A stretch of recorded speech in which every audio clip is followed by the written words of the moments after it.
চট্টগ্রামে আবারও বাড়ছে করোনা সংক্রমণ। প্রতিদিনই আক্রান্ত হচ্ছে কেউ না কেউ। সিভিল সার্জন অফিসের তথ্য মতে গত সোমবার করোনায় প্রথম মৃত্যুর ঘটনা ঘটেছে চট্টগ্রামে। এছাড়া গত 10 দিনে করোনা আক্রান্ত হয়েছেন 28 জন, এর মধ্যে 22 জনই চট্টগ্রাম মহানগরের বাসিন্দা।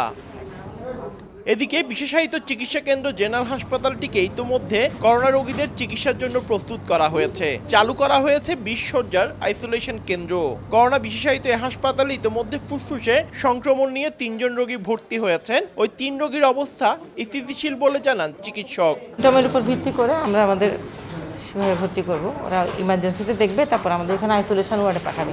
ইতোমধ্যে জেনারেল হাসপাতালে করোনা পরীক্ষা শুরু হয়েছে, নেওয়া হয়েছে সব ধরনের প্রস্তুতিও। তবে চট্টগ্রামে করোনা সংক্রমণ বাড়তে থাকায় আতঙ্কিত সাধারণ মানুষজন। বুক ব্যথা করে, ডায়রিয়া হচ্ছে, জ্বর হচ্ছে, সিমটম আগের মতো। এখানে বলতেছে নেগেটিভ। আমরা আমাদের সচেতন অনুযায়ী আমরা চলতেছি। স্যাম্পল কালেকশনের জন্য শুরু হয়েছে এবং কি আমরা টেস্টও করতেছি, অ্যাডভাইস করতেছে আমাদের ডাক্তার স্যার, কনসালটেন্ট স্যার। ওনারা অ্যাডভাইস করলে ওখান থেকে কাগজ দিয়ে পাঠিয়ে দিয়ে আমরা এখানে পরীক্ষা করি।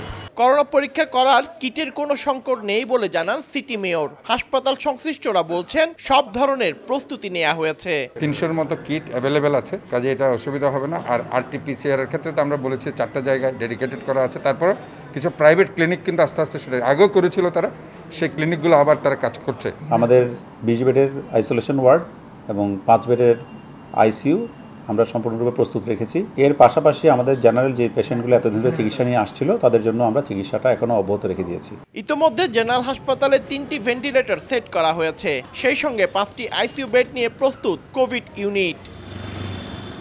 পার্থপ্রতিম বিশ্বাস, সময় সংবাদ, চট্টগ্রাম।